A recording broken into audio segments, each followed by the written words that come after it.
Ineos, Sir Jim Ratcliffe and co are cooking. Ivan Toney could be a late inclusion on the list of players Manchester United will be looking at in the summer transfer window. Meanwhile, there is another current champion of the Bundesliga who is increasingly, with every passing minute, becoming a likely candidate for Manchester United to go for. Welcome to the United Hotspot. My name is Webb. Here is all Manchester United news, rumors, and updates coming through from Carrington. Now, we do know for a fact that with 6 games left to the end of the season, the pressure and focus for Man United now is not really on what happens with the remainder of the games, really. Not for people like me, the long-sighted people, those who see far, the ones who see in the future, are focusing more on what will happen in the summer after the 6th game at the end of the season. Now, here's the thing. There is talk that Ivan Toney's price has been cut down from initially what Brentford wanted, over £70 million.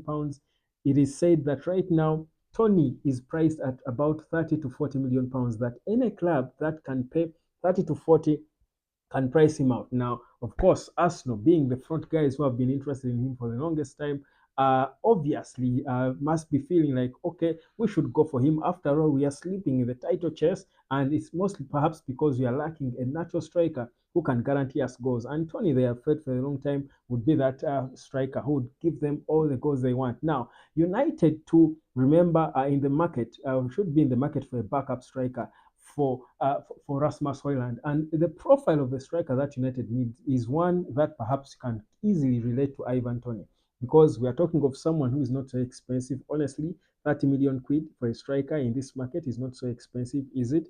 Two, we spoke of a player who is older than Rasmus Højlund, for him to learn a thing or two from him. Now, honestly, Ivan Toney is just that. Tony is, I think, 27 years of age. That's right for a player. He has been in the Premier League for a long time. He's established. In fact, if he joined Man United, it's possible that he would actually be the starting striker. And if he goes to the Euros, probably it will even be different. So the reality is he ticks every box for me of a striker. By the way, I personally like Ivan Toney. I like his character, his mentality, his animation, and the way he hunts for goals is a bit creative. He's different. He gives a different dimension for a striker. Brilliant with penalties as well. So it is said that United and Ineos are considering adding him to the list, because if Brentford can take 40 million or less for him, between 30 and 40, he can fall within the players United can buy, because apparently Ineos might be hoping to work in a budget that is within about 120, 150 million pounds in the summer. That is if things stay as they are and we don't qualify for the Champions League. So the initial budget that United could have, remember we made some I think we had some good reports. I think at the end of the last, financial report, year that United had, the reports were good. The figures were okay. I think we are making, decent profits and all. We are hoping we'll get more money from the Champions League places, but and of course where you finish in the Premier League, but it doesn't seem likely. But it is said that Ineos might be looking to work within a budget of 120 to 150 million pounds in the summer. Now, uh, of course, that might not even include players they sell. So if we sell some players, we can be able to even step it up. So if we are going to get a backup striker who is important, a backup striker for Hoyland, if we are going to get a replacement for Casemiro, if we are going to get a left back that is so important, we need a centre back as well. At least 4 players that we need to sign. Honestly, you get a feeling that 40 million players are players that we should be able to go for, because if, let's say, we get 40 million pounds players, that's 160 million. That's close to within what you might have in the summer transfer window. Now, the other player that United has been linked to, I told you of Frimpong before, also priced, he has got a buyout clause of about 34 million euros, it is said, or up to 40 million pounds. That's the highest you can go, you can pay if you trigger that, by the way, before June. That's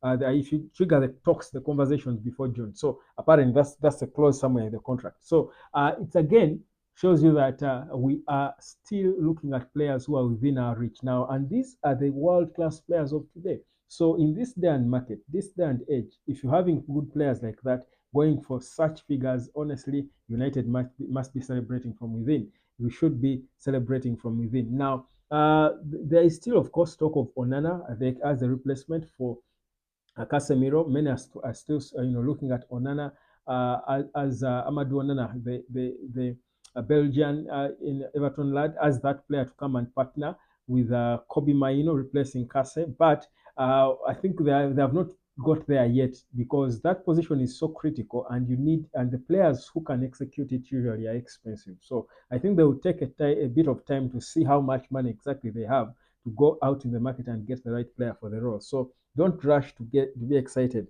about the moves for Amadou Onana and the like. So that's where we are with what Ineos is doing right now. Now, Donny van de Beek, who is on loan currently at Frankfurt, is expected to return after a what should I say, a failed loan spell where he has played 7 games, scored no goal. His stats are not good for the 2023-2024 season. No assist. Everything is bad. The one stat he has is a yellow card that he got. So it has not been good at all for Donny. Remember, Frankfurt had a clause they had a clause to buy him for about 11 million euros. So if they thought it was good enough, but imagine it has been confirmed now that they are not going to be triggering that clause because he has not put in the shift they expected of him. It's bad really for Donny. He will be looking to restart life elsewhere. It's really bad for him. I know there are sections of Man United supporters who are still hoping against hope that he will go to Germany and turn things around and then return as an important player. But I think he's one of those players who will look at and say, this one is a completely gone case, and just forget about him and look and move on, thinking about other players who can come in and bring in a fresh thing with the club. So for Donny, things are not okay. So that's where Manchester United is. That's where, but of course, when he returns, he won't stay. He will be looking for another club to take him. He's not in the long-term plans for Man United. Later on, for Ineos because they are rebuilding and want players who are good enough. So that's the situation with Manchester United. But Toney is real. Arsenal, I think, seem to have backed out of their interest. I think that's why Brentford cut the price because what I know from my sources at Arsenal, I was told that Arsenal have long been in talks with Brentford. They have spoken of 50 million. Brentford turned it down. I think they raised up to almost 70. Brentford still turned it down. But as it is now, they seem to have dropped their interest. I think they have officially said, you know what, sell your player, and Brentford are panicking. That's why they are probably cutting the price because they are afraid they might lose out on a buyer. They might not get a buyer because Arsenal is the only club perhaps that was in a rush for a striker that could go in that summer transfer window and give this Brentford team, anywhere in the region of 70 million quid. So if they missed out on that, that was a bargain, bad business, a business done there, and it would be issues for them. So, but also I think he has not really clicked off exactly as many expected after returning from his issues. Yes, he has scored a few goals, has played for England.